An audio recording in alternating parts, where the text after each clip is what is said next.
9, 8, 7, 6, 5, 4, 3, 2, 1, 0.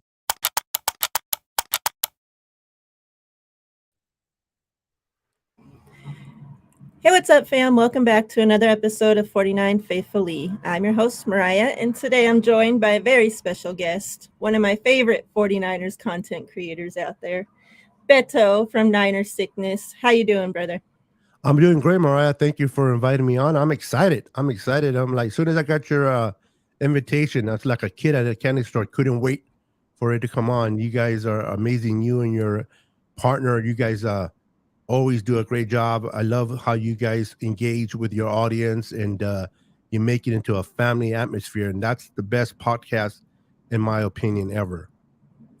Yeah, thank you. I appreciate that. That's what we're trying for. I try to make sure everybody feels welcome because I know, there's a lot of places that sometimes you don't feel that way, and Yep. so yeah, we don't want that to be a place here. No. Real quick, let me say what's up to the chat. Let me scroll up here. Starting off, Melissa, first in the door. Appreciate you. John V. Jess from East Coast Red and Gold Podcast. 49ers Throwback. Good to see you guys. JDLR. Tia. Let's see. David McNiner. Good to see you. I thought I saw someone else. Brandon, what's up, B? Hope you're doing well. Bryant, what's up? Terradome. All right, I think we got everybody. Hopefully I didn't skip anybody. I thought I had seen somebody up here. Maybe not. Maybe I'm tripping. All right, hope everybody's doing well. Brandon says, what a show, Beto. I loved that guy that came on that was talking about his own podcast and started showing his own video of some Yeah. I was weird telling stuff. Brandon in the back of the scene, like, dude, you gotta get him on. Brandon's like, and then Brandon brought up his thing. I'm like, what are you doing, dude? I was like, I love how Beto just all of a sudden disappeared off the screen. Yeah. Then 49ers media disappeared off the screen. Yeah, I'm like, they just no memes. Left Brandon there to dry. Yeah, if there's gonna be any memes from that show, I'm not gonna be on it. Yeah. Oh man, that was funny. What's up, Damien? Appreciate you guys all stopping in. Go ahead and enter your numbers. We're gonna start off with a giveaway from Super Bowls past. We're going to do a double pack with Joe Montana and Steve Young. So enter your numbers. They started with Melissa's number. Let me see where it was. Melissa's number 57 at 2 minutes after the hour. So scroll up to there and you can see what numbers have already been entered. And get your numbers in. Good luck, everybody. Good luck, everyone. So, Beto, I wanted to start off before we get into the fun stuff with the Eagles. I wanted to, have you tell us a little bit about, I think you have a unique experience that a lot of us aren't fortunate of, didn't get to experience it. So kind of talk to us about how you became a 49ers fan and then the Super Bowls that you have got to live through, experience, and kind of what you remember from those. Sure. A name I'm going to throw out there that probably people haven't heard of is Coach Pete McCooley. Have you ever heard of that name? Nope. He was a 49ers head coach. I started watching the Niners in 1978. And Coach McCauley was the head coach prior to bringing in Bill Walsh, as we all know who he is. So I started, and Steve DeBerg was the quarterback of the San Francisco 49ers. Can you guess who the running back was for that team in 1978, Miriah? I have no clue. O.J. Simpson. Oh, wow. Was the running back for the 49ers. Our tight end, it was Ken McAfee. Okay. And our two best receivers, Freddie Solomon, which a lot of people know that name, and Kenny Harrison, which a lot of people don't know. No. So I came into a team where it was Judge McCauley, it was O.J. Simpson, Steve DeBerg, and that year, the coach McCauley got fired because we went 1-8, and so he get fired. So the offensive coach comes in, offensive coordinator Fred O'Connor comes in and takes over, and he gets fired at the end of the season because he went 1-6. So that season we went 2-4. So that was that era. And as you all know, in 1979, the Niners and Eddie DeBartolo, which is to me will always be the best owner ever in history of football, hired the great Bill Walsh from Stanford, and the rest is history. So I became a fan at the age of 10 and started watching the Niners on TV. And then my first game that I got to go to Candlestick was the NFC Championship, Niners versus Dallas. I was there to witness the catch in person. That's awesome. And I was the opposite side of the stadium, but I got to watch that. I got to watch where the goalpost was brought down by the fan base after that experience. And then we go on and Joe Montana gets drafted, and and then you have the pieces start coming in, and we go to our first Super Bowl. I know a lot of us have a lot of autographed jerseys, autographed helmets. One of the things that I will take to the cemetery with me is that I got to witness and I went to every Super Bowl the 49ers have played in and watched them win 5 Super Bowls. So I was in Detroit, in Miami, in New Orleans when we beat the Broncos. Now, I should say the 5 Super Bowls. I didn't get, because the tickets were bought for me. When the Niners played in 2012 and 2019, I ain't paying those prices for no Super Bowls, so I didn't get to go to those, but I got to experience those 5 Super Bowls. Got to experience the 5 parades in San Francisco, watching Joe Montana, the Steve Young, the Jerry Rice, the Lawrence Taylor, Guy McIntyre, Tom Rathman, and the guys Ronnie Lott, Tina Turner, all just being on that parade and experience that.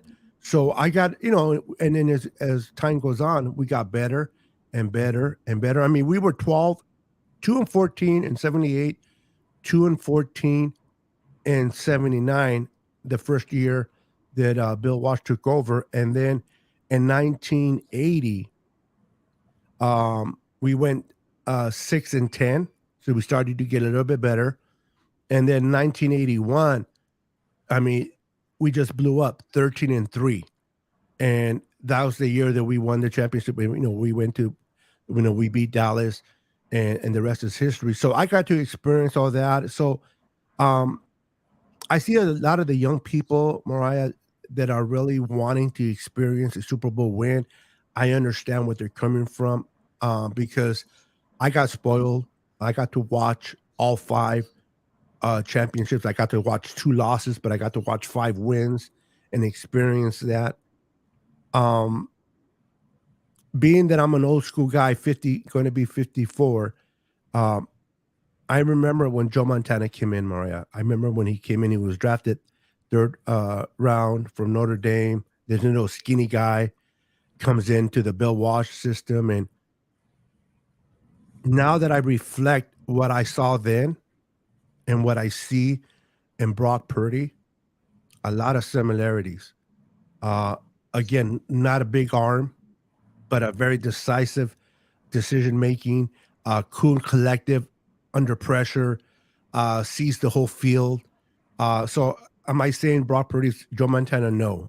We don't know what the career is going to be for Brock Purdy, because none of us can tell the future. If we could, I would be a one rich dude hitting the lottery. But the trajectory I can't tell the future, but I can look at the history and what I saw from Joe Montana and how he was starting to come up the ranks and the things that he brought to the table. I see that in Brock. And that's an encouragement for Niner fans. Now, I'm a big Trey Lance fan. I love Trey Lance. I wanted him to be drafted. He got drafted. I hope things work out for him, whether it's here or somewhere else, because this young man deserves it. But what I've seen from Brock Purdy in these last 8 games, the way he has played, the poise, the quick decision making, not turning the ball over, getting out of the pocket, extending plays. I started to watch a couple of games back in the 80s when Joe Montana came in, and I'm like, I remember that. I remember that. And back then, see, we all know who Joe Montana is today, right? Hall of Fame, 4 Super Bowls. We all know that. But back then, when I started to watch him play like we were watching Brock today, we don't know he was going to be a 4-time Super Bowl quarterback. We don't know he was going to, be a Hall of Famer.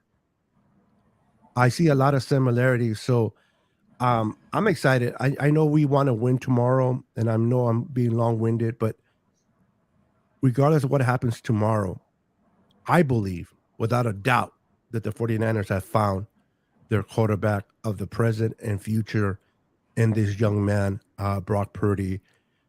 So being a Niner fan since 78, I've been through the ups, through the downs, to the nice, to the ugly, to the Steve DeBergs, to the Joe Montanas. And then after Steve Young and after Garcia, we went through a lot of ugly quarterbacks and coaches. So I experienced the ups and downs. What we're seeing this year is incredible, Miriah. What we're seeing this year with this defense, other than the 1984 defense when we went 15-1, only lost 1 game that season, I think that defense was probably better, but this defense comes second to that defense in my opinion. Yeah. I think that's awesome because a lot of us, like you said, we're still, obviously, I was alive for a couple of the Super Bowls, but growing up, my family is all from Pennsylvania. They're all Eagles fans. Oh, wow. Didn't know that. So, yeah. So when I was younger, I mean, that's really all the football that would be on was Eagles, and I could care less. It was just something, I would sit to do because I was a grandpa's girl. And, that was how, I would spend time with my grandpa watching football. So that's kind of how I learned about football. But I haven't, actually been able to witness a Super Bowl as like a big time fan like I am now, like knowing about the game, knowing, living, breathing everything 49ers. Like I haven't got to witness a Super Bowl, during this time. So yeah, I can't wait. Hopefully, that will happen this year, but if not, hopefully before I die, But to be able to, witness all those Super Bowls, to be able to be at all 5 parades, like there's not, I live on a race course. There's not too many. No worries. There's not too many, people that can say that. So, and especially when I first heard you tell that story, like I never would have thought that, like, not that you're an old person, but like I never thought that you were even old enough to say like that you were old enough to witness all 5 Super Bowls, be at all 5 parades, and actually old enough to know what was going on. Like I was so amazed when you first said that because I'm like, there's no way he's old enough for that. Yeah, I started at, I was 10, 12 by the first Super Bowl. So, at 12 years old, you're still, you're still young, but you know enough. It's not like I was 6 or 7. Exactly. 12, and also I got to experience it a lot. I know a lot of people become fans when they're 3 or 4, and but even at 10 years old, you're pretty hip to what's going on with your whatever team you like. So I definitely got to experience the good, the bad, and the ugly. All the coaches prior to Bill Walsh, and then Bill Walsh coming into San Francisco and establishing the famous West Coast offense, and started to flourish the beautiful tree, which is the Bill Walsh's tree. I don't care about what people say. Bill Walsh's tree has been very successful. The Ray Rhodes, the even right now with what's his name over there with Kansas City, He's part of the Bill Walsh tree. Bill Belichick. You got Holmgren. You got you got all these coaches that and I know I'm forgetting some right now, but all these coaches came from the Bill Walsh tree and all been very, very successful. You can't say that from the Bill Belichick's tree. All their coaches are poop. They do good when they're there, but it's like they leave there and they can't do nothing. Josh McDaniel is a perfect example. I can't stand him. Yeah, me neither. So I'm glad he's with the Raiders. I love it that they're together over there making a mess. They deserve it. That's the word I was looking for. But yeah, man. So getting Bill Walsh and getting Joe Montana, once those two guys came together, Miriah, the rest is history. You got Kyle Shanahan, which I believe finally found the quarterback that he's been looking for to do what he wants to do. And I'm telling you, regardless of what takes place tomorrow, the future is bright because you give this kid a whole offseason as a starter. You build around him. He builds muscle and he gets better. The combination of those two are great. Yeah, the great Sam Walsh. I loved him as well. He was Pete Carroll, George Seifert. Thank you guys. Yeah, Terradome. Those all from his tree, man. So Niners have a rich history. You can hate the Niners all you want, but you can't deny the rich history that the Niners have provided besides the Super Bowls. Like my friend Rudy over there with the Rams, Ramilia Sport, he talks about his Rams, but the Rams, he always likes to call the Niners the little brother. I never understood that. Niners have 5 Super Bowls. They got 2. Yeah. How do you call the Niners the little brother? So just him being a homer that he is. I love him as a person, but not too bright as a Rams fan. Sorry, Rudy. It's fun. My stepdad and my stepbrothers and stepsisters, they're all Rams fans. So my mom and her whole side of the family is all Eagles fans, and then she's married to my stepdad, who's their whole family's Rams fans. So that's what I had to deal with. Fans, okay, but Rams fans, really? Yeah. And then I live in Las Vegas, of course, so I have to deal with Raiders fans every day. So that's my. Do they really have a lot of fans over there, though? You would think that being in Las Vegas, most of the fan there is whoever team plays the Raiders, right? We have a lot of fans from everywhere, but even before the Raiders came here, I would say it was mostly Raiders fans here. So now that they came, of course, now you see Raiders fans coming out of the woodworks. But now that game that we played the Raiders a couple weeks ago, it didn't look like a Raiders stadium. Yeah, I know. Because those people are money hungry, so they just wanted to sell their tickets. They didn't care about supporting their shit team. Yeah, but can you blame them? They're like, oh, money? No, yeah, forget. I'll show you loyalty. Our loyalty to what's on the dollar bill instead of my team. Exactly. Those are Raider fans. They're like roaches, bro. They're everywhere. Yep. Real quick, I see you, Chrissy. Appreciate you coming through. 49ers Drive. Jesus Christ, my King. If you guys haven't got entered into the giveaway yet, go ahead and do so. The number starts with Melissa way up there somewhere. Aaron, what's up? Aaron. Appreciate everybody stopping in. Good to see you. Hope you're doing well. But yeah, enter the giveaway. We're starting with this Joe Montana and Steve Young cards. So get entered into there. That is really nice what you do, Miriah. UNTL giving away those to your viewers. I do the same thing with the patches, but I love that you're always have your viewers engage and and like I said, have that family atmosphere. That's awesome. I really appreciate you doing that for your viewers. Yeah, thank you so much. Times have been tough. Obviously, those that know, I lost my job, last year and fighting to get disability. But, that's a hassle, especially when you're only 40 years old. They think that, you're Oh, I able to know. I've work been that and do route. I know whatever. exactly what you mean. So, we're just on one income right now.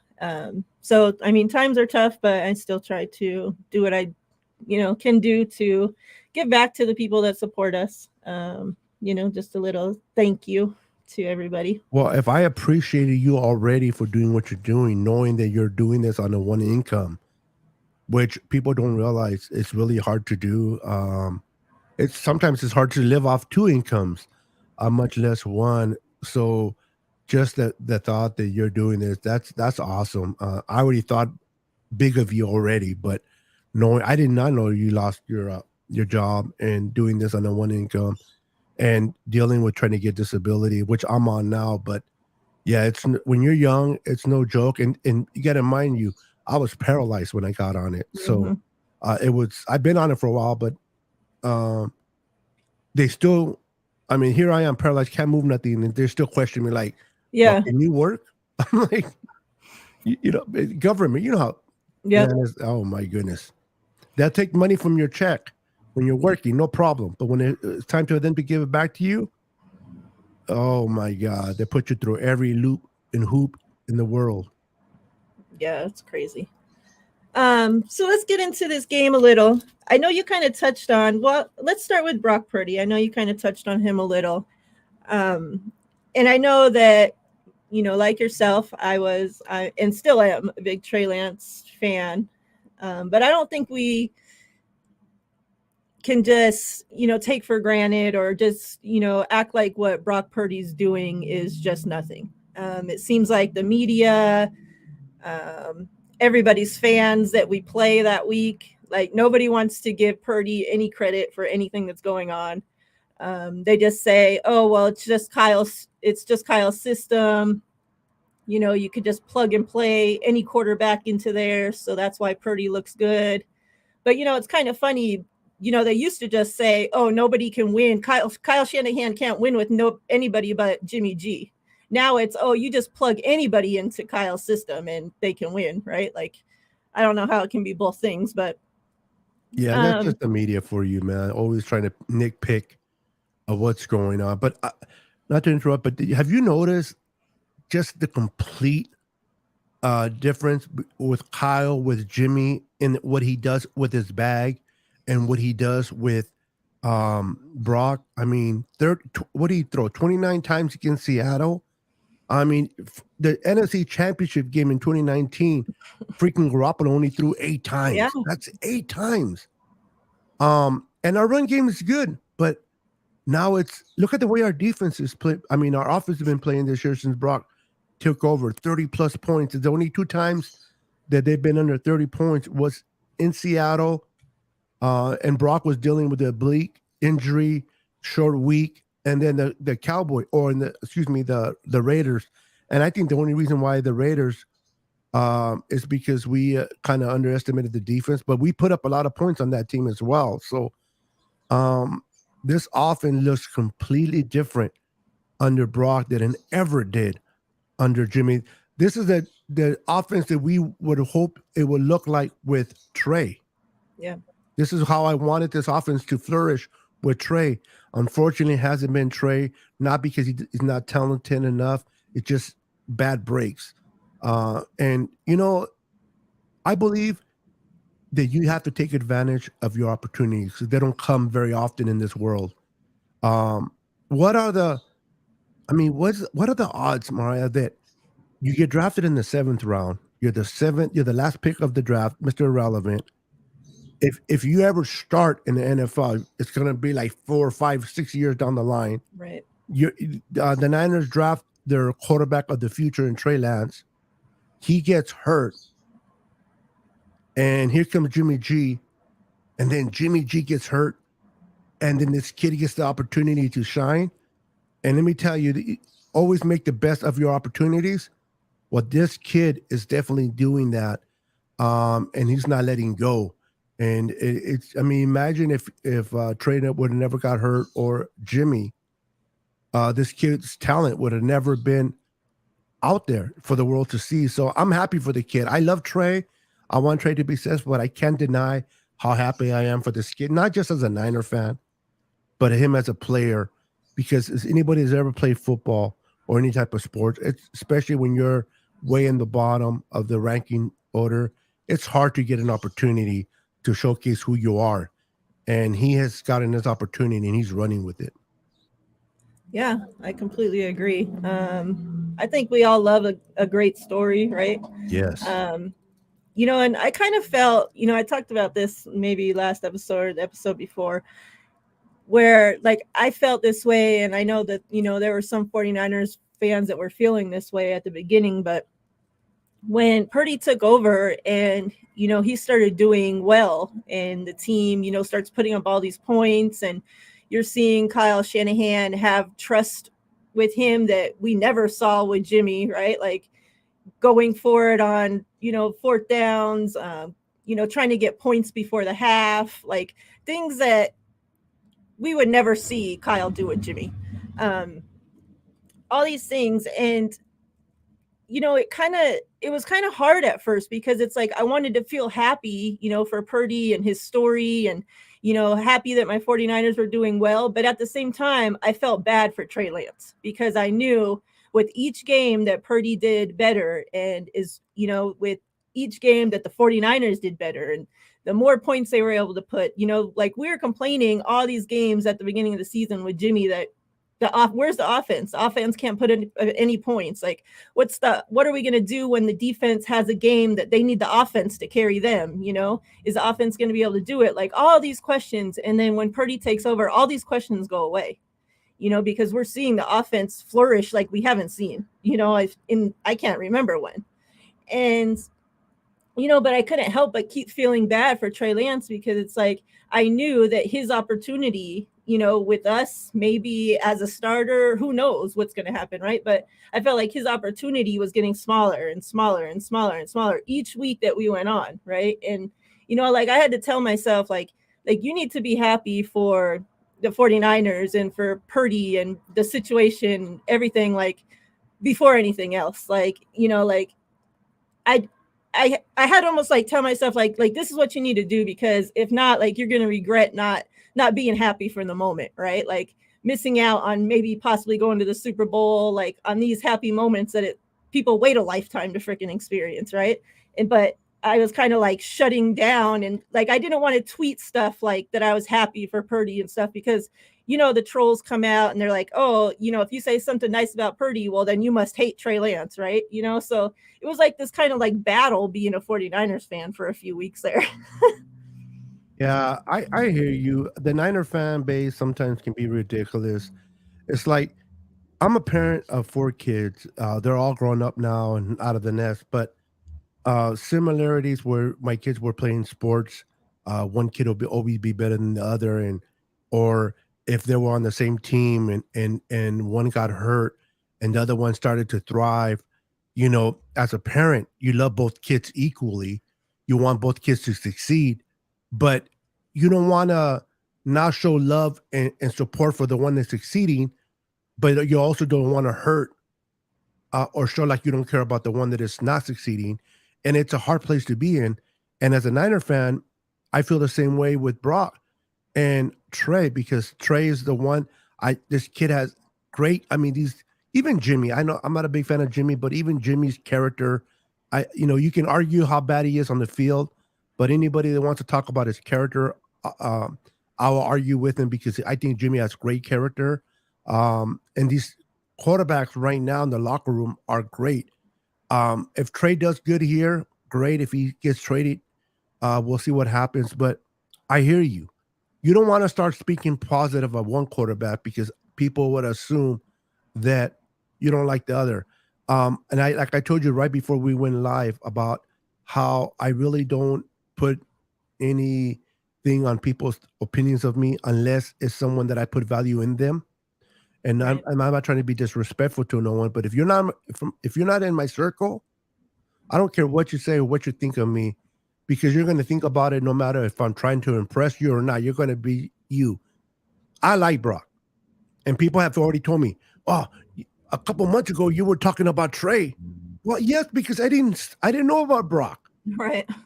Of course, I'm talking about Trey because I was not going to talk about Jimmy.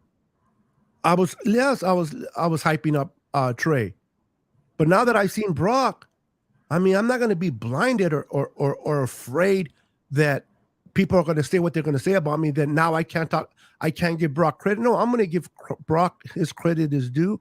I love Trey. I want him to succeed, but I also understand that this might not be the team that he can do it anymore because you can't. You know, how is he going to be successful as a backup? So the possibility of him being traded has to be talk about because that is a possibility, you know, and he deserves to. It's not even about the Niners; it's about Trey.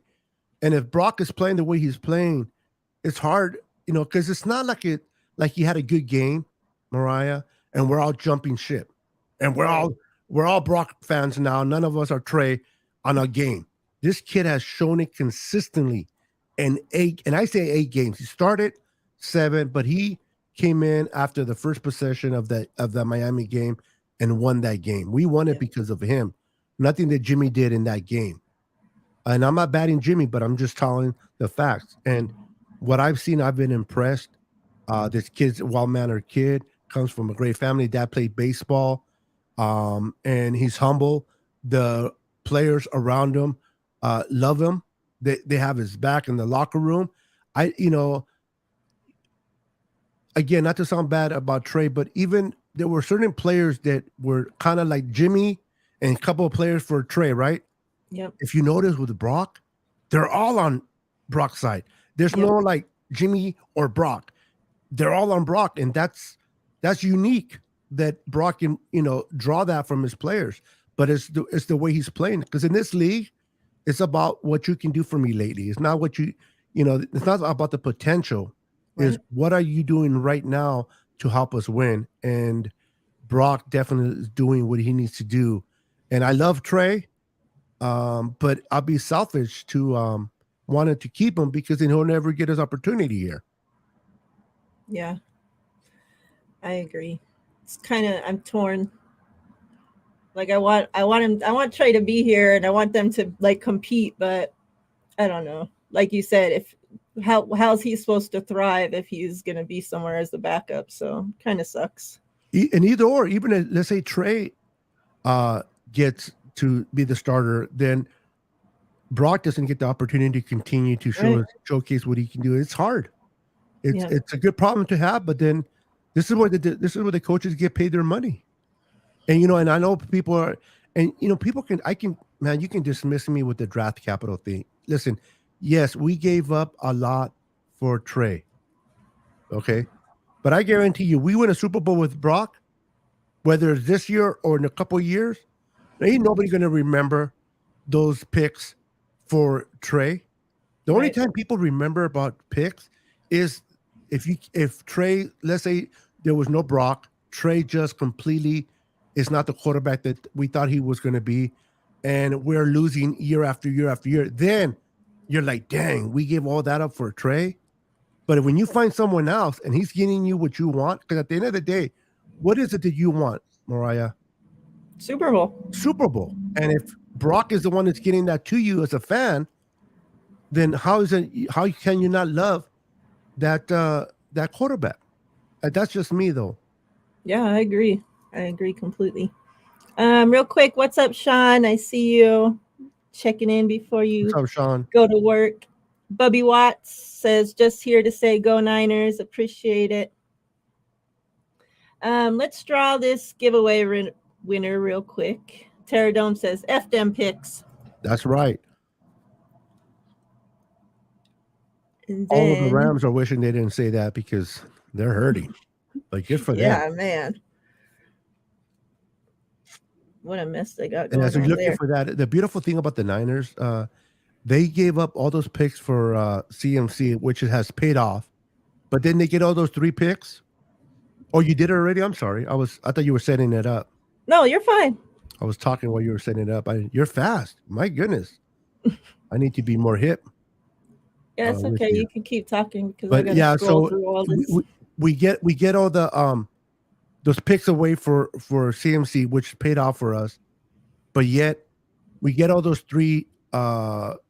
picks for those minority coaches, and that's just a credit to Kyle Shanahan and developing coaches to become head coaches. And it sounds like we're about to get 2 more from D'Amico, because it looks like he's going to the Texans more and more and more. And good for him. But we have, I think, 11 picks, and this is after giving up all those picks for CMC. You don't see the Rams having all those picks after they gave up. So that's the difference between their organization and the 49ers. We give up picks. We kind of say F the picks, but we don't, because we have picks to back it up. The Rams, they're like, they just give them away like it was something to do. Idiots.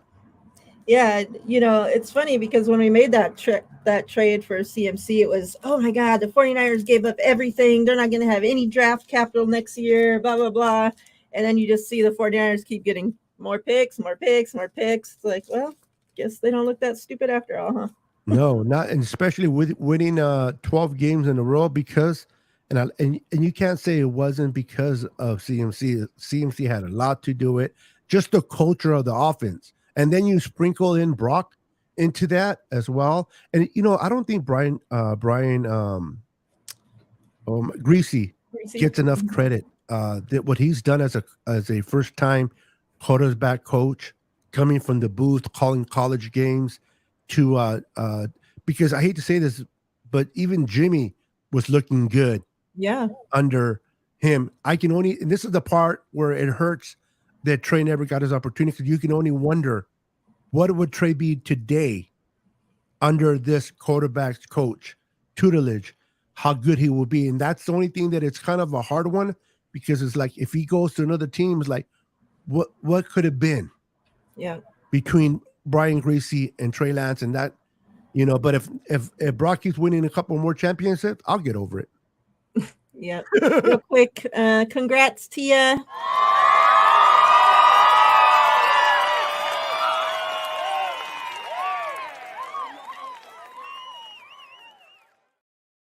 Congratulations. So two I guess quotes or whatever that have been said this week that kind of have stuck out to me about Brock were, one, they are talking about the difference between Brock and Hurts, and that the people that were talking said, it's a massive difference between the two. Okay. And the reasons they brought up were experience, ability, all these different reasons. Okay. And then, they were talking about all 4 quarterbacks that, are left in the playoffs right now, and that 3 are really special. And then there's Brock Purdy. That's how they put it. And I understand. Don't like that scenario, but I understand that. I mean, you have Joe Burrow, which is, I think he's a great quarterback. Yeah. You have Patrick Mahomes, that I can't say enough about this kid. And then you even have Jalen Hurts. And I'm happy for Jalen Hurts. I just don't want him to be good tomorrow. But as a player, I'm happy for him. I'm happy for the kid, the way he's been thriving. I believe if he didn't get hurt, he would have won MVP over Patrick Mahomes. And that's saying a lot for this kid. And I understand where Brock Purdy comes in, and there is a gap. But this is not because of talent. It's just because Brock Purdy, like Joyce said on the show, Jalen Hurts was going to be MVP if not for injury, and a lot of us didn't even know who Brock Purdy was. Yeah. And Niner fans knew, but not the world of the NFL knew who he was. And here he comes and gets thrown into the action, and people are now starting to get to know him. But I guarantee you, the way Brock has been playing this year, if he would have been playing for 2 or 3 years already, it wouldn't have been these 3 quarterbacks and then Brock. Mm-hmm. It would have been talked about right up there with those 3 quarterbacks. The only thing that lacks in Brock is the number of games. He's only played 8 games compared to Jalen Hurts, that has played what, 2 years, 3 years? Yeah. And then the other 2 guys, the same thing. So, yes, it does go in that direction. But what Brock has done, name me another rookie. Forget about where he was drafted.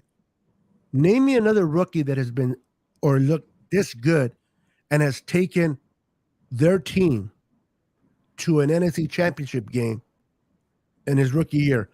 Dak Prescott gets all his money, 7-year vet, can't even do that. There's so many quarterbacks out there, they cannot get their team to the NFC championship game. And here comes Brock in his rookie year, 7th round pick, and does that. This kid is special. If I understand that he got drafted in the 7th round. Jalen Hurts was drafted in the 2nd round? Second, yeah. But it's because he's a bigger frame, and Brock was just, I believe he was overlooked. I mean, Jerry Rice still got drafted in the 1st round, but he was 16 overall, I believe. If you see a lot of those receivers that went ahead of Jerry Rice, you're scratching your head. Tom Brady, whether you like him or not, 6th round to the to the Patriots.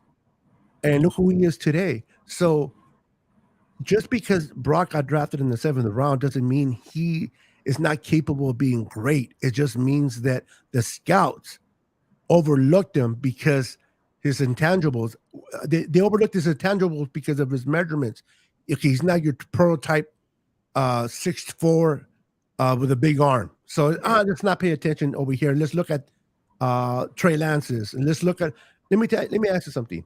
Do you think Jet fans, if there was a re-over draft, however you want to put it, Zach Wilson or Brock Purdy, who do you think they would have taken? Brock Purdy. They will not take Zach Wilson. Look, and Zach Wilson with the 2nd pick in the 1st round. We don't know yet about Trey Lance. We already know with Zach Wilson, his leadership is not there. He doesn't take the game serious. And this is a 2nd pick overall. You got Brock Purdy in the 7th round that acts more mature than Zach. They're about the same age, but what I meant mature was from where they got drafted, I should say. Yeah. And I've heard a lot of people say, Steve Young, people like that saying that teams moving forward, after this whole Brock Purdy situation, that teams moving forward are going to have to, start changing the way they do draft quarterbacks and start looking into things like, hey, this kid had played 4 years college, in like Big 10 or whatever it is. The Big 10. Yeah. Yeah. And, so, and then you compare it to somebody like Trey Lance, that only had 1 year starting experience, but yet because of his potential, he got drafted sooner, but you have this guy that has all this experience, knows what plays, can read a defense, all this because he's lived through so many different experiences, right? Playing the game. Yep. And they were saying, now they're going to have to start, changing the way that you draft people because you're seeing what that college experience, the difference that it really makes in today's game. Correct. And I like the Terror Dome. And that is very correct. Johnny Unitas was a 9th round pick back when we had a ton of picks, rounds. And look at how he turned out to be. And you're right. People look at the prototype. The scouts are trained to look at the prototype of quarterbacks with the big arm, the big body frame.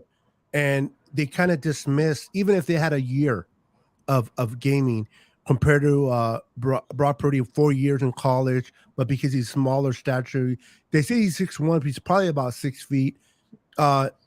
His arm is not that strong, so they kind of tend to look away from that. But one thing you can't teach, Miriah, is you can't teach that clock in your head when to get rid of the ball, to make your reads, the efficiency of throwing the ball. I mean, this guy's accurate. He's in the 60% of accuracy. It took Josh Allen 3 years to get to that accuracy of Brock just this year. It's unheard of how accurate Brock is.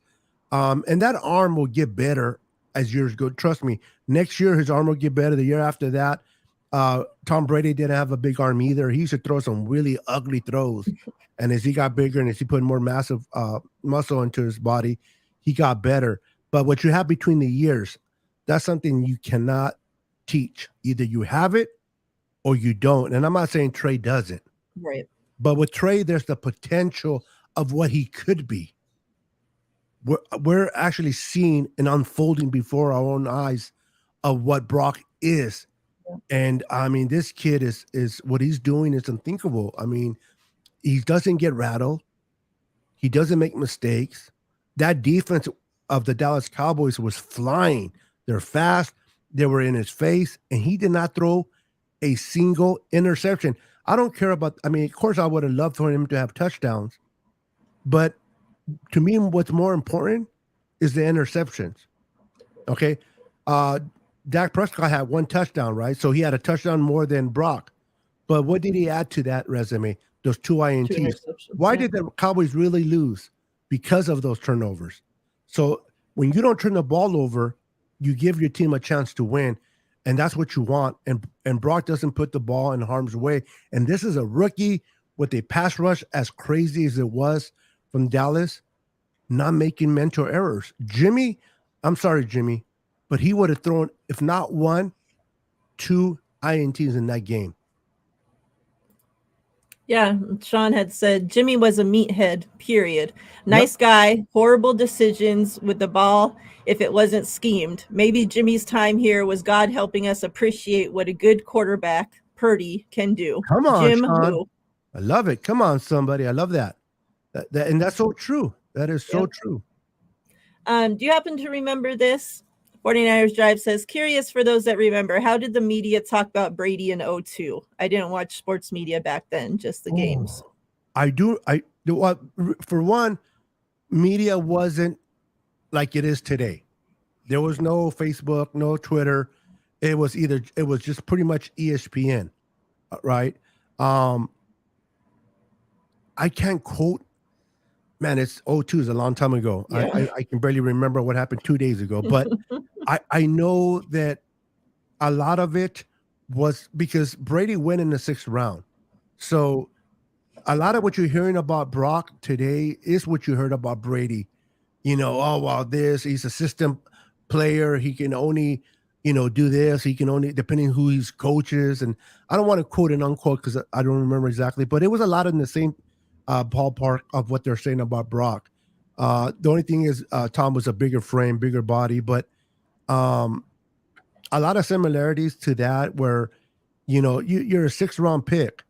There's not a lot of like college where, like Drew Bledsoe, who was drafted in the 1st round, he lost his job to a 6th round pick, which Tom Brady, and Drew Bledsoe couldn't do anything what Tom Brady has done. So I believe the media was kind of similar, Niner Hive, of what you're hearing about Brock with all the naysayers and the doubting, and Tom Brady shut their mouth up. And hopefully Brock will do the same going in the future.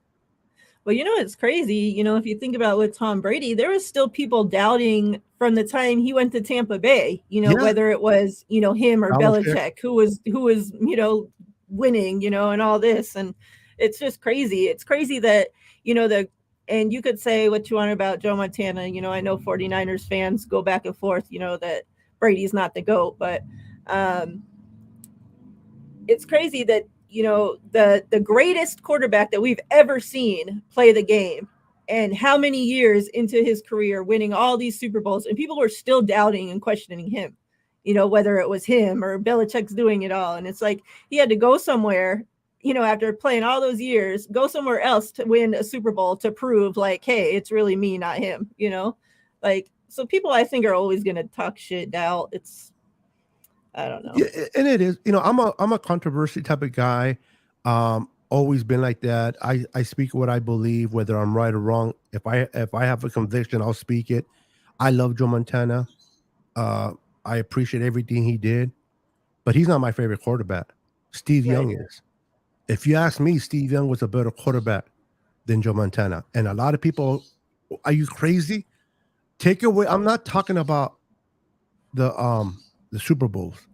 Super Bowls are a team effort. I'm not taking nothing away from what the GOAT did in Joe Montana, and I love that he's a Hall of Famer for our team.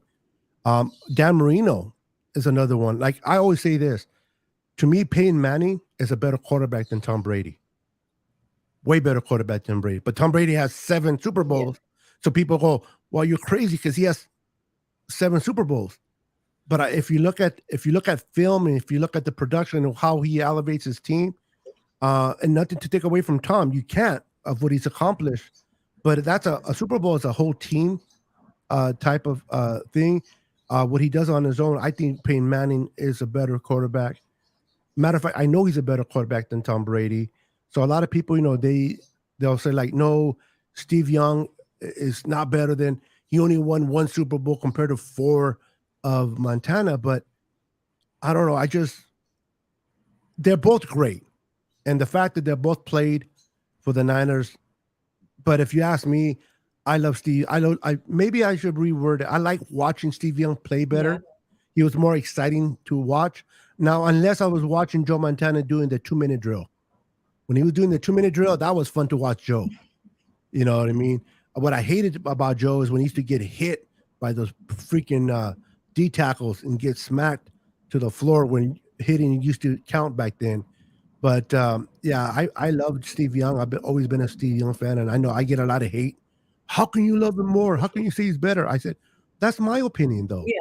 And they're both great. Everybody they're entitled to their own opinion, but I've never been afraid of controversy where people are like, oh, no, Super Bowls count. They do, but I don't know. I don't know how your feelings are about that, or who and I'm not talking about favorite quarterbacks, but based on the production, I think Steve Young is more electrifying to watch. But I'm glad that they're both are Niners, and they both retired and they're both Hall of Famers. Yeah, I agree. Actually, Steve Young is the type of quarterback like I enjoy watching play better than Joe Montana. Of course, everything that I've watched from Joe Montana has been on replay, and nothing that I watched at the time that I can remember. But yeah, even just going back and watching it, like I think Steve Young's just funner. Like. If you're watching football for enjoyment, and I get more enjoyment watching Steve Young play football than Joe Montana.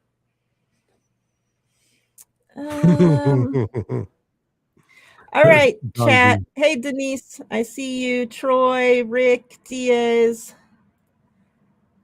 Jedi. Good to see you guys. Welcome in, everybody. Let's go ahead and start another giveaway, and then we'll get further into this game.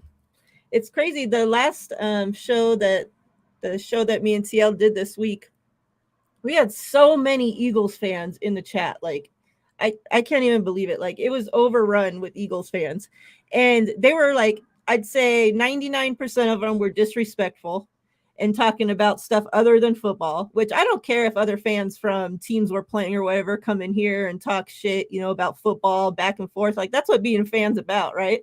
Like, if you're taking the time out of your day, to go in our chat of a different sports team and give us views, watch time, hit the like while you're here, and talk shit, I don't have no problem with that. But they're coming in saying disrespectful stuff about DeMar Hamlin, like so much stuff that, the mods are having to delete them all, kick them out of here.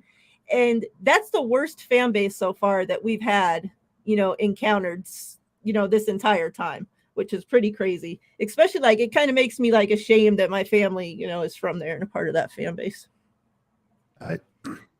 It's it's okay to root for your team. It's okay to dislike the other team, and if you want to talk crap about the other team based on what they do or don't do in the field, but when you start making it personal or you start getting out of hand, that's when it becomes stupid. At the end of the day, it's a hobby, it's a sport, it's fun. Like, people ask me, if we lose tomorrow, what are you going to do? And I'm like, go to sleep, wake up the next day, and just talk about my team. Oh, you're not passionate. No, I'm like, I am very passionate. I got tattoos on my arm about my team, but if they win, I will continue to enjoy the success. If they lose, what am I going to do? Yeah. If I sit there and get grumpy and go beat somebody up or call people names because my team lost, I mean, it's some people take it way too serious. It's okay to be emotional, to be fired up, but to get disrespectful and beat people up or do things that I've seen fans do, it's crazy how people can get, man. And people say it's the alcohol. It's never the alcohol. Alcohol just intensifies the idiot of that individual. Yep. That's all. Because I've seen people drunk and the most kindest people and fun to be around, and they can barely stand up. And so always people is, well, it's the alcohol or drugs. Well, the drugs and alcohol just amplifies how stupid that person really is, in my opinion. Yeah, I agree. All right, folks. So for this giveaway, we'll do another double one. Let's get it focused here one at a time. Brandon Ayuk got game, and George Kittle got game. Ooh. So good luck, everybody. I see you guys already started entering your numbers. I believe it starts with Melissa at 4 minutes after the hour. Good luck. Good luck, everyone. Good luck. Good luck. Yeah, Beto, whatever you want to do. Okay. I just want to, whenever I'll be happy to do. I'll do two. Okay, Just that's to get awesome. Appreciate it. your viewers are awesome. Thank you so much. You're David welcome. Villa, good to see you. So yeah, get your numbers in. Hey Rohan. What's up, Rohan? There he is. That boy right there. He knows his shit. Yep. That's my future son-in-law. Oh. My daughter just doesn't know yet. Does Rohan know? Yeah, he knows. If he didn't, he knows now. Yeah, he knows. Okay. All right, get your numbers in. Good luck, everybody.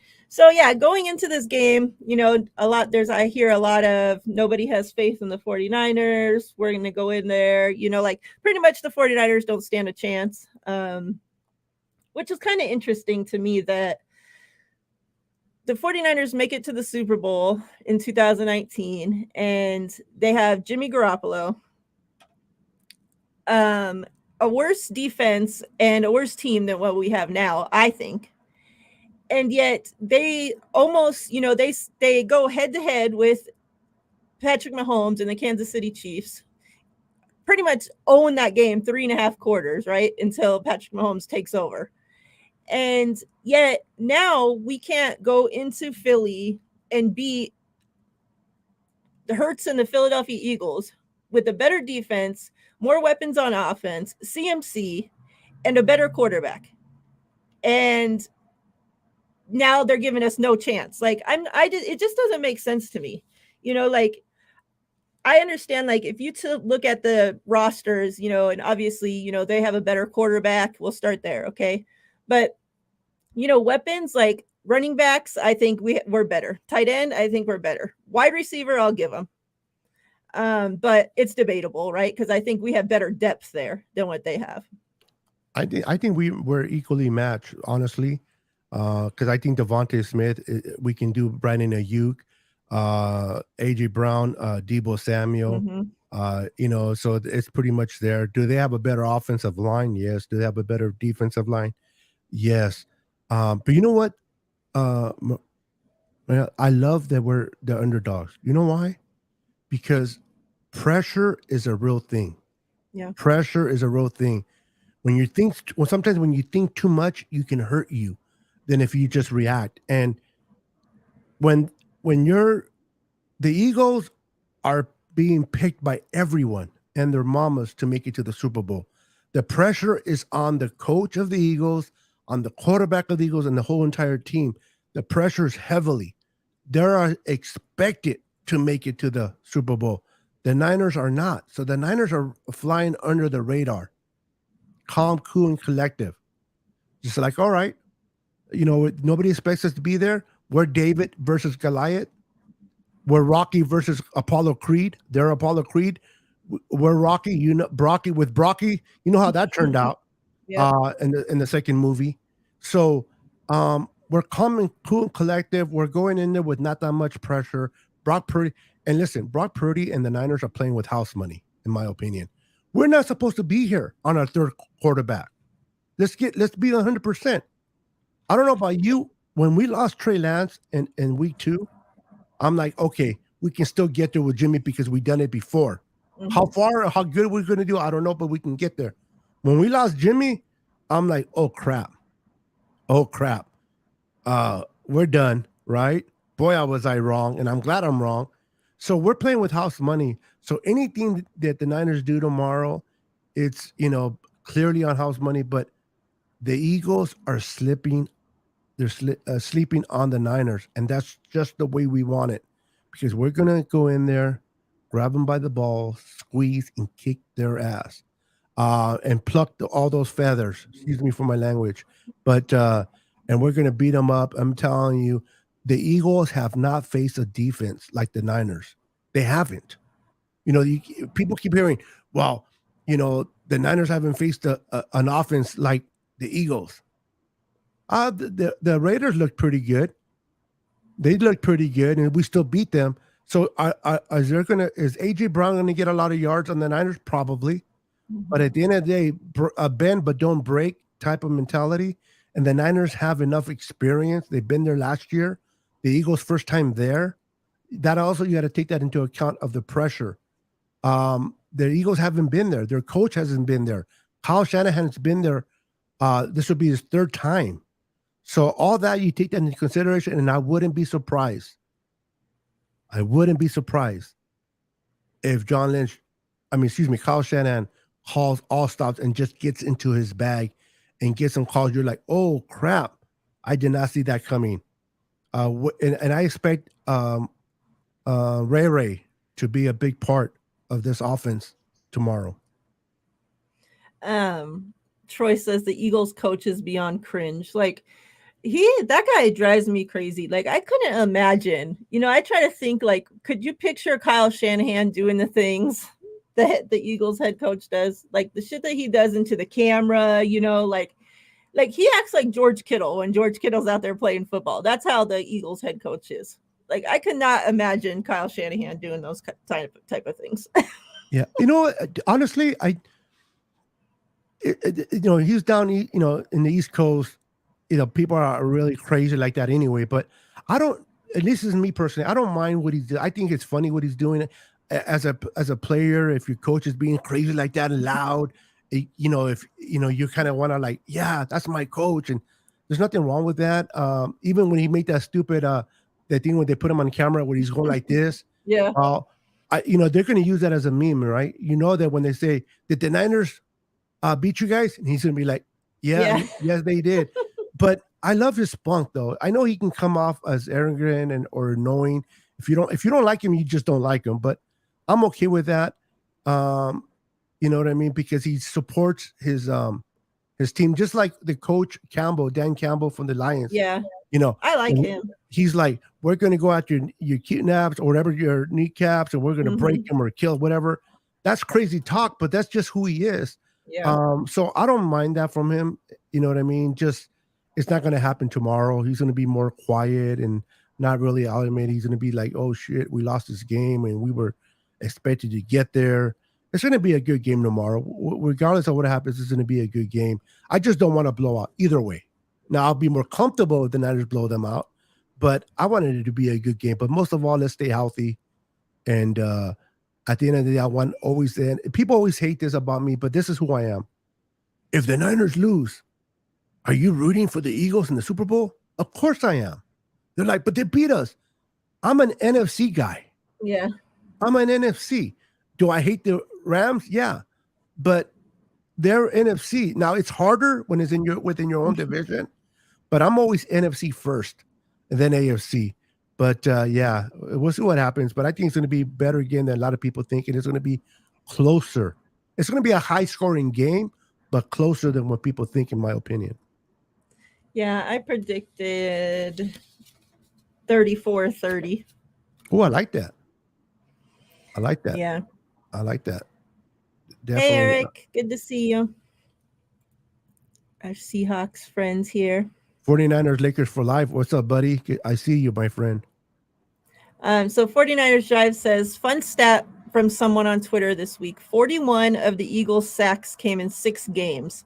That leaves them at an average of 2.7 for the other 11 games. Pretty average, to be honest. Ooh, I didn't know that. Wow. Okay. You know, I know it's going to be a high-scoring game, at least from our side. Their linebacking core is trash. Yeah. They're not good. And where does Brock Purdy really, his bread and butter is within the 20-yard hash in the middle, 10 to 15 yard, right where those linebackers sit. Get Ayuk behind them, get Debo behind them. I expect to see a lot of yak taking place in this game, turning a 5-yard pass to Debo into a 40-yard gain. And I think their defense is 20 or 21 against the run. Yeah. We can definitely exploit that. But I expect the Niners to have at least 30 attempts in running. They got to run at least 30 times, no less than 30 if we want to win this game. If we start getting to the 35, 40 passing, 20, 25 running, we're going to be in trouble. If we can keep it 30 or higher, the higher that we get, the better. Even if it's a 5-yard, it doesn't have to be a 11-yard hit. 5 yards, 6 yards, 7 yards. Just keep pounding, because eventually that defense will get tired. And that linebacker core is not good as the Niners. So I don't understand how their pass rush is crazy. Yeah. Oh, yeah, it is. But the difference between their pass rush and the Cowboys had speed. They were coming at you with speed. Brock Purdy, once he went through his progressions and decided who he was going to throw it to, he didn't have enough time to set his feet to throw. With the Eagles, they are stronger, more physical, but they're not as fast. Brock will be able to get the chance to set his feet. As long as he sets his feet, he can deliver the ball to Kittle. I expect Kittle to have a big game in this, at least 2 touchdowns in this game. Watch Kittle to have a big game against the Eagles. Yeah, that's exactly what I've been saying is I want them to run the ball 30 to 35 times at least. Yes. Like, even if you're not getting nothing at the beginning, like don't go away from the run. Keep at it because like you said, their linebackers aren't great. That's the weakest part of their defense, so you need to take advantage of it. Absolutely. What did he say here? Yeah, so he says 21 of those sacks were in 4 games. They had a 9-sack game against the Commanders. That's crazy. 9 sacks against the Commanders. Really? Wow. Yeah. See, I'm telling you, they haven't faced a defense like ours. Their offense is great, but they haven't. Our defense is fast, and but we're going to need Eric Armstead or Samson or Charlie Omenihu to really step up. I'm really rooting for Javon Kinlaw, man. I really want Javon Kinlaw to step up in this game, play like he's never going to play again in his life. Just let it all out, man, because we know how great Nick Bosa is. We know how great he is, but he needs help. It can't be just Nick Bosa. Their offensive line is good. So we're going to need Eric Armstead. You know what I want to see? I want to see that guy McGill, the big boy, penetrate, man. We're going to need everything. We need D'Amico Ryans. I know you're leaving, buddy, but I need you to bring out your bag and just go crazy. Yeah, I was hoping that Drake Jackson would be active for this game. I think we could use his speed. He gets his hands up and bats down those balls, and we don't have no other defensive lineman that does that. That's right. John V says Hyder. I forgot about Hyder. Kerry Hyder. Where's he also, and the Drake Jackson is a scratch. Now I heard his ability to stop the run is not that good. Yeah. And that's where the Niners really wanted to focus, is stopping the run. So, but I love the way he's able to bat the balls down. And not only that, but Drake Jackson's fast, and especially with Jalen Hurts running on the outside, that would be perfect to have Drake Jackson. Now, I'm not sure if he had. Do you know if he was not elevated? Or do you know if he's not going to play? Or I don't think it comes out until tomorrow, right? Yeah. Yeah. See, I hope he plays. Yeah, me too. This will be the perfect game for him, I think. Oh, and Jordan Willis. Thank you, Melissa. Ridgeway. I miss Ridgeway. I think a lot of people. Givens. We have Kevin Givens. Yeah. But I think Ridgeway was heading for a nice season with us. Unfortunately, injuries are part of life, man. Yep. I was okay, John. I'll be honest with you, John. I was trying to. Okay, I didn't want to be rude when you're talking about Hyder. I'm like, okay, I'm gonna give you props a little. I don't want to be that dick, right? Like, what are you talking about, John? I thought you were smarter than this, but so I went along, and then you pull this crap. You know what, John? Let me get myself off camera. Hold on. You don't know what I just did off camera. No, just kidding. Love John. This dude. Yeah, I'm not a big Hyder fan. I'm not. But I figured he brought him up. We're all fired up. Let's Yeah. go along. I'll go along with it. And then he throws this at me. Beanchy John. Hey, Sin. Get your numbers in. If you guys haven't got your numbers in for the giveaway, we're doing a double with Brandon Ayuk and George Kittle. No, I'm just kidding, John. Get in there. So let me see what else I had for us to talk about here. I mean, I don't know. I think, this game, the teams are so similar. And that's what I really love about the playoffs this year with these last 4 teams is that I really think it's the best 4 teams in football. Sometimes there'll always be like a team that makes it through the playoffs that's like the 5th, seed or the 6th seed that's squeezed in, and it's like they like, do they really stand a chance? Like we have such 4 like heavy hitter teams left in the playoffs that, man, these games are going to be crazy good Sunday. Like normally we do our instant reaction show right after the 49ers game, but we're going to do it after the second game because we don't want to have to miss, that game because it's going to be so good. And plus, I'm hoping that we win and then we need to find out who we're going to be playing against in the Super Bowl, right? Yep. So. And whenever Miriah is ready, these bad boys are going to go out tonight to 2 lucky winners. The first one is this one here, the Joe Staley. Nice. Patch. Sorry, I have the green screen, so it's going to look kind of weird. But and then you have the catch, Dwight Clark. So both of these are going to go. So to 2 lucky winners, just to show my gross support. All you guys, I love what I know I sound like I'm repeating myself, which I am, but I really, really enjoy what you do. I think it's awesome that you give away. I'm always been like that too. I love to put people smile on people's faces. I'm not a big, it's better to give than to receive. Yeah. I really believe that. That's me. But I'm also limited too because of my disability. You know what I mean? But knowing, especially with you, with one income, what you're doing, girl, man, God bless you, girl. It's not easy, and you doing what you do, man. It's we got to do it, man.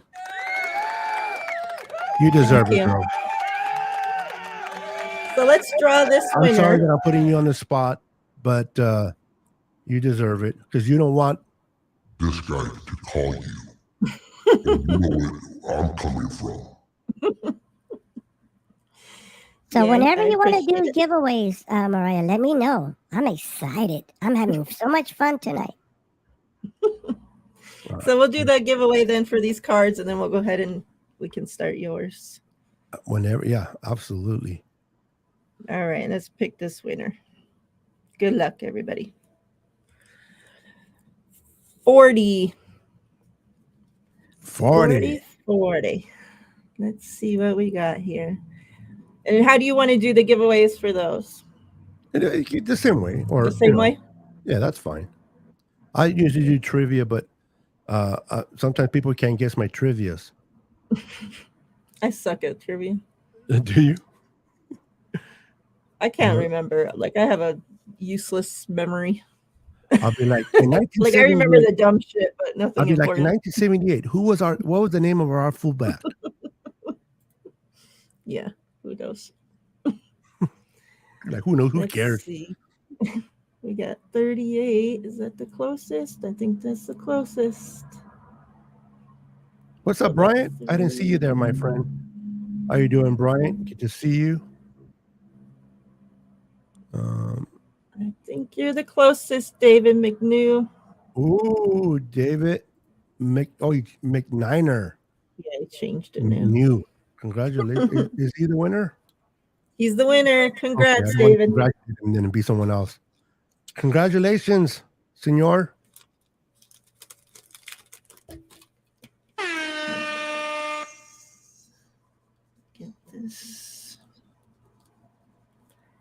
38. Lenore. You can't go wrong with Lenore number. That number's been winning like the giveaways all like for the last 3 weeks. Really? Well, hey, Lenore's been listen, he was the weakest link coming into the playoffs, and he's balled out, man. 1 INT in each of those games. Let's make it 3. Yeah, that would be awesome. All right, so let's go ahead and start the giveaway for the patch then.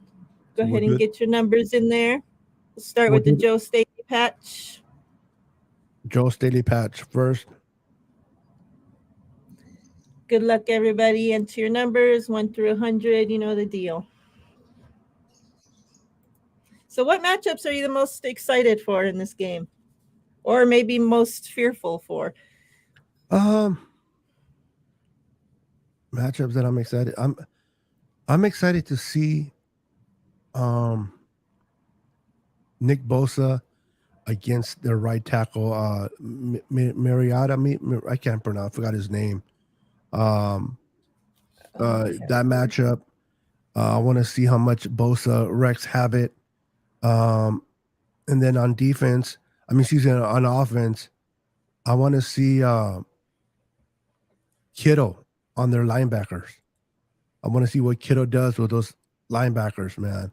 Hufanga. Ooh, that's a good one, Nate. Hufanga. He's another one that needs to have a great game. He can't be caught looking and selling on the run. You got to be disciplined. Hufanga, your eyes need to be disciplined, my friend. Don't get caught looking. And then, you can't afford to let some of those guys, A.J. Brown, get by you. Be disciplined, my friend, because those guys are fast. But I expect a big game from Hufanga. I think the Niners, if anything else, the Niners coaching staff is way better than the Eagles. And D'Amico Ryans and Kyle Shanahan will have their guys ready to rock tomorrow. It'll be fun to watch. Is it tomorrow yet? I know it can't come soon enough. I know a lot of people are mad that we weren't playing the night game, but shit, I was happy because I hate having to wait even longer. Like last weekend with us being the last playoff game, like, man, I hated it. It felt like it was taking forever for the 49ers game to start. So I'm happy to be the first game this weekend. Yeah, Niner fans are either going to enjoy the second game or not really care too much about it, depending on the outcome of the first game. Because, we win, we're like, okay, who are we playing? Who are we playing? Yep. If we lose, we're like, we don't care, for the most part. Somebody already has 3. So, David Villa, you need to... Okay, I see you already guessed a new one. All right, you guys got it under control. I try to do the number thing on my show, and I got more confused than ever. I try to do that, and I'm sitting there like a pendejo. I'm like... Yeah, like a big, yeah. I'm like, I'm not as professional as you are, girl. I can't do it. It gets hard sometimes, man, to be able to scroll through and that's why I try to, sometimes I forget and the giveaway will be going for so long and like the first number is so far up there in the chat, I get to send my stuff out. People like, I had somebody, I think David McNew. Hey, bro, sorry to bother you, but it's been like 5 years. I'm saturated on the timeline, but can I get my patch? Yeah, I'm like, oh shit. I'm sorry. Yeah, this old man, I'm telling you. But I write things down now, so I'm getting better.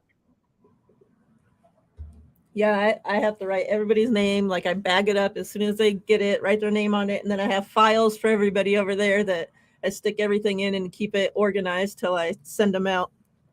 But by the time I send it out, there's so many of them that I have to sit down like for a good 10, 12, 14 hours to get them all packaged up and safe to go out, so they don't get ruined in the mail and all that shit. So it's definitely time consuming to get them all out there. Yeah, I don't do it. I haven't done it this year, and this is my first year off, but I was selling jerseys for the last 3 seasons. So people, I was selling like anywhere from 50 to 80 jerseys in a month. Oh, wow. And, I was really, extra money. But then Uncle Sam's, how that is. They're getting, and it's not necessarily the money that I'm getting, but it's the coverage of my medical that I can't afford to lose. Yeah. You know what I mean? So I got a letter saying, hey, and I'm like, oh, okay, well, this got to stop. And it sucks, right? Damn if you do, damn if you don't. So people ask me this year, you doing jerseys? No. Even here, I sometimes turn it on, but then I have to turn them off. But I have the where people can give super chats. Mm-hmm. But then I told myself I can't do that either, and it sucks. You know what I mean? Because it's like, man, government, I'm telling you, make an extra $1, and they're looking any moment to take anything they give you now away from you. So, and I can't afford it. So I'm like, and I got a good friend of mine says, hey, turn those things off. I'm like, okay. But yeah, so but I was doing the jerseys, man, getting everything together in boxes and going to the post office near me knew me by name. And this whole year they're like, hey, no more jerseys. I'm like, no. I didn't tell them why, but I'm like, no. And I used to really focus on the big jerseys for my big boy brothers and sisters out there. I used to get them up to 10x. Oh wow. Yeah. So because I figured the big boy they need loving too. Yeah. Mm-hmm. It's so hard to find stuff, Yeah, they should be wearing they should be able to support their team by wearing their colors. You know what I mean? So, and those are the ones that kind of like, man, 9 or 6, you're not doing it. I'm like, no, I can't. I wish I could. Rick says, everybody get your numbers in there for the patch, for the first patch. Stupid. John V's killing it today. I love it. Put it in my pet. I'm telling you, I should, huh? Freaking governments like the roaches, man. They come at you when you less expect it. 49ers Jive says, yes, big jerseys are hard to come by. Fanatics hates fat guys. Yeah. And I saw 49ers Jive posted something on Twitter that he had got a shirt, and that it's harder for him to find a shirt, in his size. And, that Fanatics only has a few choices. And he got one and he washed it once and it already started falling apart. And one of the things that I used to pride on, Miriah, is that I used to do tailor-made. I got down to the measurements. Like I'll talk to people would talk to me. I'm like, and it made it comfortable because I'm a big guy. So it was not uncomfortable for them to tell me their weight. It's not like I'm sitting 180 pounds all muscle, right, and they're telling me they're like 200 plus, right? So some guys would be like, man, I'm 400 pounds. So I'm like, all right, what's your height? Okay, 400 pounds. And then I'll figure out, and when they used to get the jerseys, is to fit them like a glove. And they loved it because sometimes when you're that big, either it's going to be too small or too big. You know what I mean? And for me to give them to them exactly the weight, like someone that is skinny gets it off the rack, they used to love that. But, but unfortunately things happen. But yeah, so, and they asked me, do you know anybody else that does that? I said, I don't. And I don't know if they'll take it serious enough. And I hate recommending people, especially if I don't know that person, because I would hate someone else to take advantage of them. So I'd just rather say no. But yep, it is what it is. All right. I think we gave them enough time. Anybody that's going to enter their number entered it. So we can go ahead and draw a winner if you're ready. Yeah, whenever you're ready. All right. Let's do it. Good luck, everybody. Good luck, everyone. Good luck. 62. I got no clue what the numbers are out there, but 62. Let's see. Ooh, got a 65. Ooh, look at it. Look at David's hot. David, you need to fly to Philadelphia right now. Give me some of that luck. That's the closest. Really? Yep. I already have David's address like under file because it's like he keeps winning every time I play or every time I do something, he wins. So I already have him under file. Yeah, that's the last. Let me go through one more time. Yeah, that's it. David, congrats. Congratulations. Wow, 2. He is hot.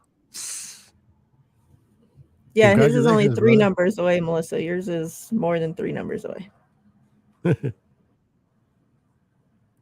All right. Congratulations on winning the Joe Staley, David. Yep. Congrats, Joe Staley going to David.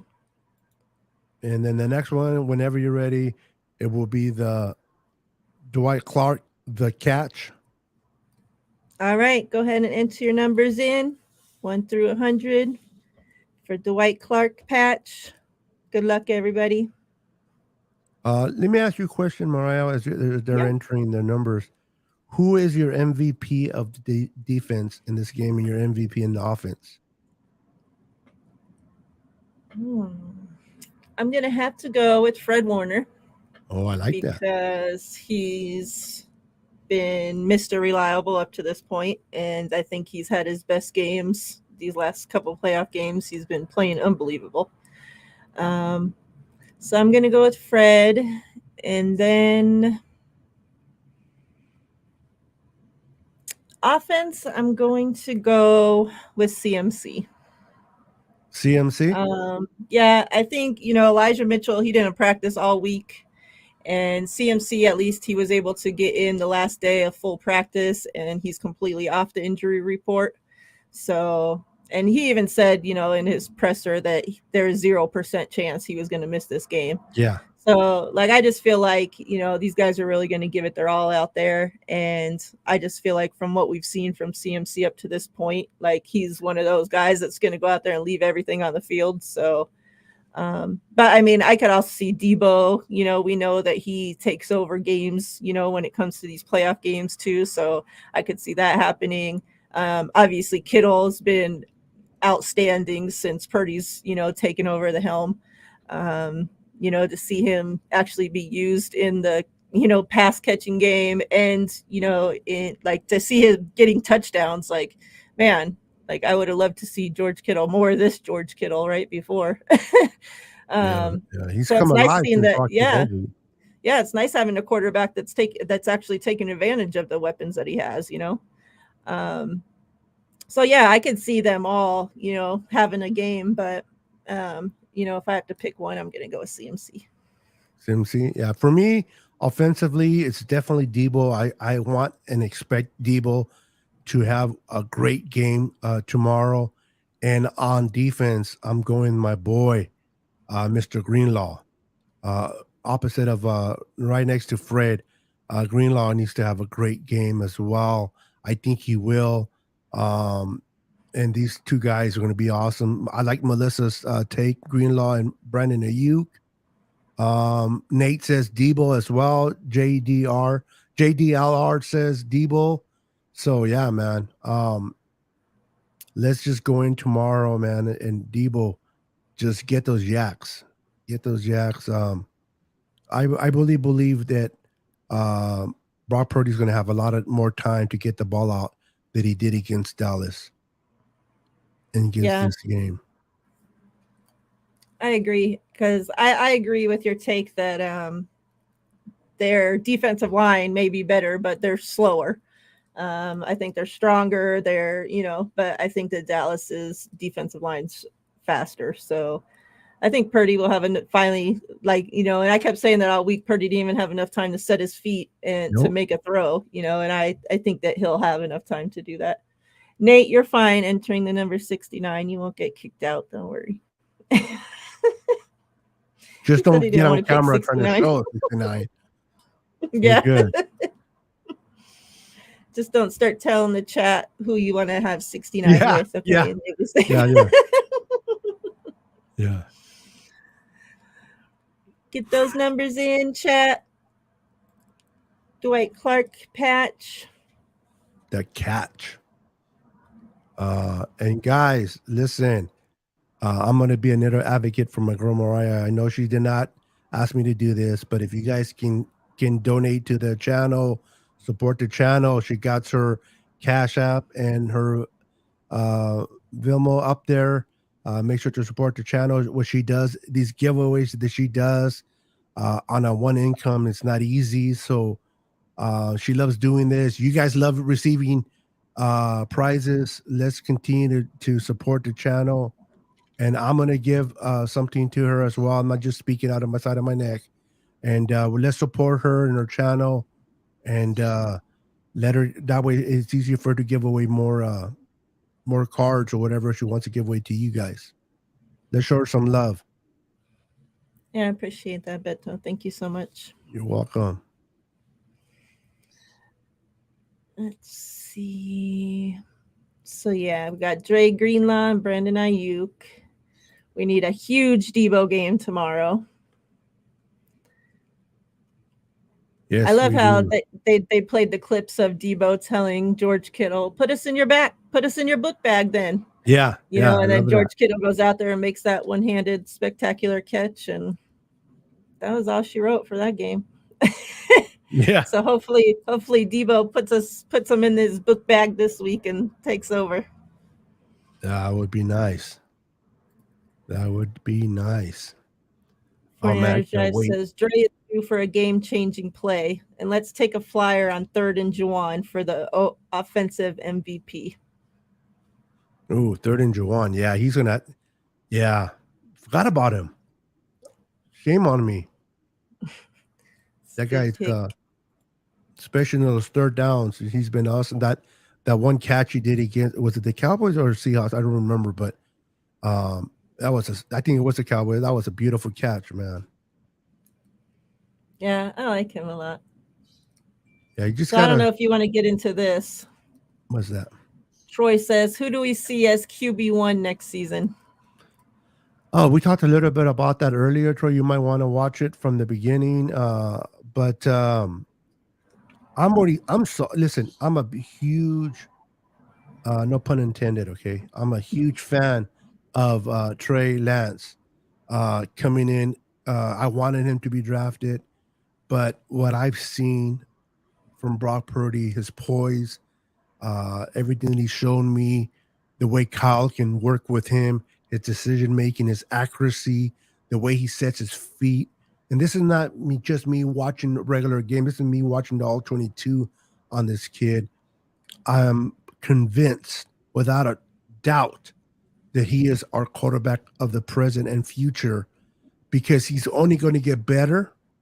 He's only going to get bigger. And now they can work around him and build around him. Again, Trey Lance, I want him to be successful. I really want him to be great. I don't care where he goes and be successful. But I've seen enough, in my opinion.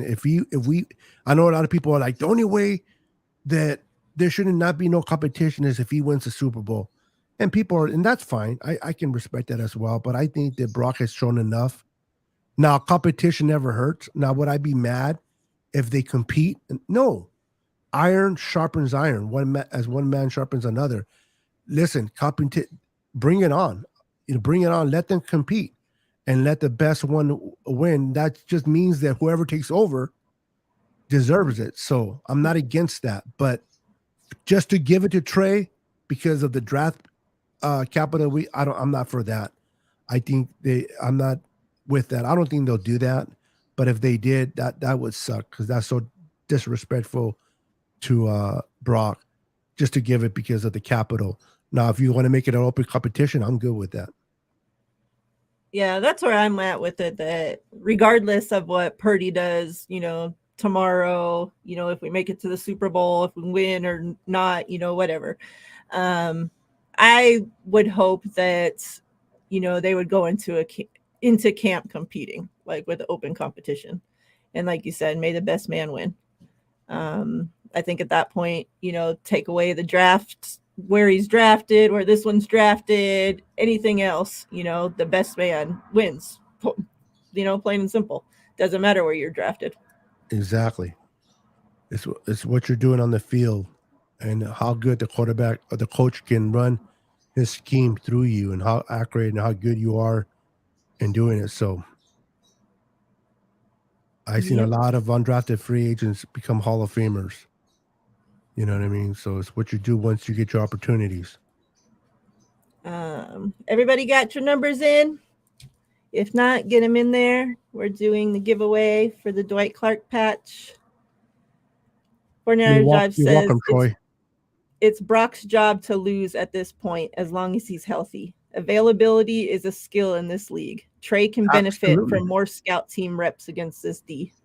I agree. And I know a lot of individuals have their favorites. And, one thing I try not to lead me to my decision making is my emotions. I try to get my emotions out of the equation, because sometimes we can do things out of our emotions. Like I can be very emotional. No, it's going to be Trey because I like Trey. You know, like I said, I rooted for Trey. I wanted Trey, and I still want Trey to be successful. But I just cannot deny what I've seen from Brock. And this kid has impressed me, and it's his job to lose. I agree. Now, I don't mind competition, but to take it away from him just because we don't get further than tomorrow. I mean, he took us to the freaking NFC Championship game. A rookie, 7th round, we getting there. That's crazy within itself. Now, if he goes to the Super Bowl and wins it, you know you got a movie coming out. You got a movie coming out. Watch out, Kurt Warner. Yeah. All right. Let's pick this winner. You guys had long enough. Good luck, everybody. Buena suerte a todos. 76. 76. Ooh. Who's it gonna be? Let's see.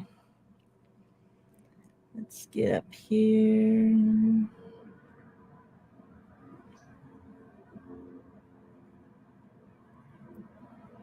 Let's see. 76. Dang.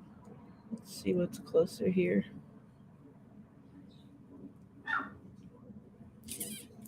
Is this the closest? Let me see.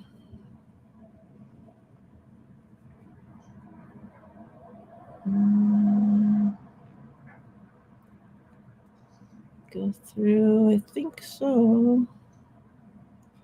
Let me make sure I didn't skip anybody.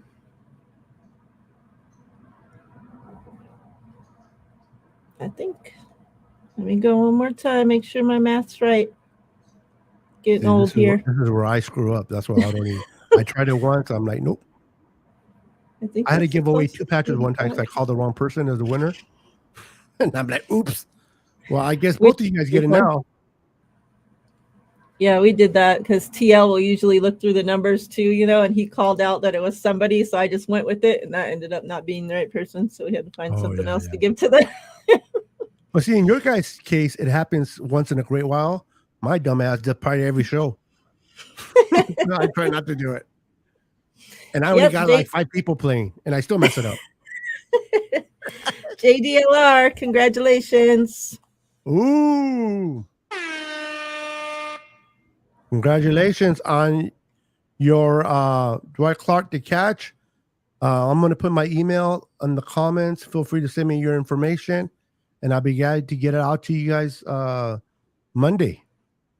Or in the next year or so. Oh, yeah. My wife always says, why do you give a date? Just says, I'll get it out soon enough. I know. I know. That's what I say. I'll get it out when I get it out. Yeah. Appreciate you giving patches away to the chat, Beto. That's really nice of you. Appreciate all your support. Of course. I love what you guys are doing. And I really enjoy your channel. And like I said, I love supporting great channels like yours, man. Continue, UNTL, continue doing what you're doing. You guys are amazing. I still want to get both of you on my channel. If not even just you, I understand TL is a very busy man. But if he has time for the president, he got to give me some time. Yeah.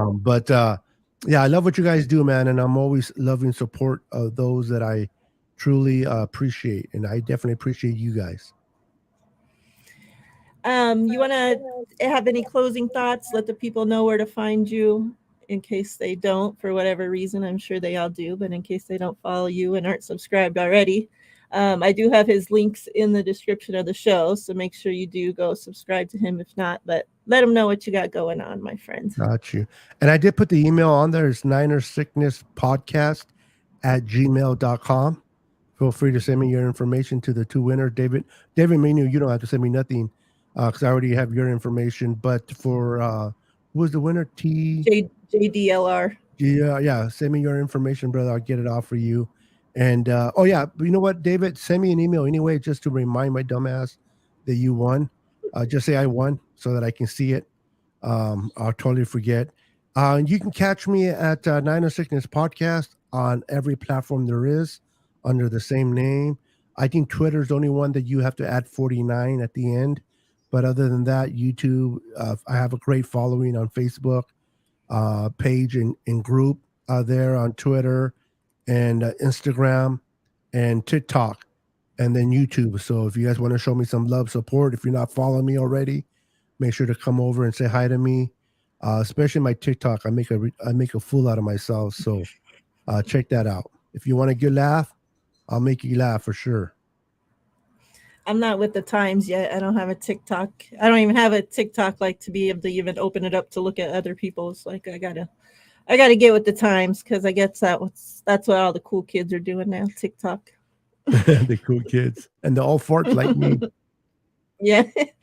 Chat, I appreciate you guys. Like always, you guys are the best. We couldn't do what we do without you guys. So we appreciate it.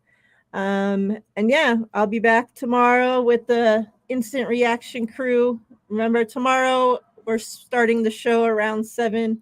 As soon as the Bengals Chiefs game ends, we'll be here. So tune in for that. And hopefully it'll be after a win and we'll find out who we're playing in the Super Bowl. I love it. Let's go Niners. The people that are going to the Eagles game, please be safe out there. I know there's a lot of things going around like, oh, take off your jersey after the game if you win and yada, yada. Screw that. Oh, hell be there no. proud. Be proud of being a 49ers fan. Don't be scared of those damn Eagles fans. They ain't shit. We already got a Glock and Purdy. Yep. Pull out the Glock Purdy and take care of them, all right? That's right. Troy says he just subbed. We appreciate that. Oh, right on, Troy. Appreciate that. All right, fam. Beto, thank you so much for being here, for coming on. Anytime that you need me. My pleasure and honor. Thank you so much, Miriah. Really had a blast. Anytime you need me, I'll be on. We can make it work with TL some other time, but we'll definitely got to do this again on your channel. Sounds good. Love it. All right. Chat, we'll see you tomorrow. Everybody, thank you. We appreciate it. We're out of here. Go Niners.